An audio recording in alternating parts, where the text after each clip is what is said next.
ഇന്ന് ഞാൻ കാണിക്കുന്നത് ഒരു ഉണക്കമീൻ കറിയാണ്. എൻ്റെ അമ്മായിമ്മ പറഞ്ഞു തന്നാണ്. ഇത് നാഗർകോവിൽ സ്റ്റൈലാണ്. അതിന് ഒരു 3 അയല എടുത്തിട്ടുണ്ട്.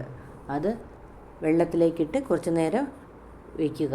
ഈ സമയത്ത് ചെറിയ ഉള്ളി, തക്കാളി 1, തേങ്ങ 1 കപ്പ് ഒരു മിക്സി ജാറിലേക്ക് ഇടുക. ഒരു 1/4 സ്പൂൺ ജീരകവും ചേർത്ത് ഇത് നല്ലതുപോലെ അരച്ച് മാറ്റി വയ്ക്കുക. ഒരു ചട്ടിയിൽ 2 സ്പൂൺ എണ്ണ, കടുക്, ഉലുവ ചേർക്കുക. ഈ ചാനൽ എല്ലാവർക്കും ഇഷ്ടപ്പെട്ടാൽ ലൈക്ക് ചെയ്യുക, സബ്സ്ക്രൈബ് ചെയ്യുക. ഇതിൻ്റെ കൂടെ തന്നെ കുറച്ച് ഓണിയനും ചേർത്ത് ഗോൾഡൻ ബ്രൗൺ വരുന്നിടം വരേക്ക് വെയിറ്റ് ചെയ്യുക. ഗോൾഡൻ ബ്രൗൺ വന്നു കഴിയുമ്പോൾ ഈ മിക്സിയിൽ അരച്ച് വെച്ച് ഇതും കൂടി ചേർത്ത് നല്ലതുപോലെ ഇളക്കണം.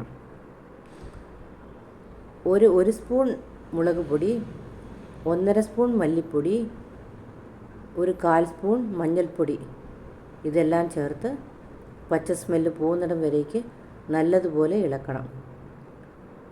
നല്ലതുപോലെ ഇളക്കിക്കഴിഞ്ഞ് ഇതിൻ്റെ കൂടെ ആവശ്യത്തിന് പുളിവെള്ളവും നമ്മൾക്ക് എക്സ്ട്രാ വെള്ളവും ഇതിലേക്ക് ചേർത്ത് നല്ലതുപോലെ തിളയ്ക്കുവാൻ വിടണം. നല്ലതുപോലെ തിളച്ച് കഴിയുമ്പോൾ കത്രിക്ക, മുരിങ്ങയ്ക്ക, 2 പച്ചമുളക്, ഇതിൻ്റെ കൂടെ ഞാൻ ഉരുളക്കിഴങ്ങും ഇട്ടിട്ടുണ്ട്. ഇങ്ങനെ എല്ലാവരും ഒന്ന് ചെയ്ത് നോക്കൂ, നല്ല ടേസ്റ്റ് ഉണ്ട്. ഇതെല്ലാം ചേർത്ത് നല്ലതുപോലെ തിളച്ച് കഴിയുമ്പോൾ ഇതിൻ്റെ കൂടെ ഒരു 6-7 അല്ലി വെളുത്തുള്ളിയും കൂടെ ചേർക്കണം. ആവശ്യത്തിന് കറിവേപ്പിലയും ചേർത്ത് നല്ലതുപോലെ തിളയ്ക്കുവാൻ വയ്ക്കുക. നല്ലതുപോലെ തിളച്ച് വന്നു കഴിഞ്ഞ് ഇതിൻ്റെ കൂടെ ക്ലീൻ ചെയ്ത് വെച്ചിരിക്കുന്ന മീനും കൂടെ ചേർക്കുക. നല്ലതുപോലെ തിളച്ച് പറ്റുമ്പോൾ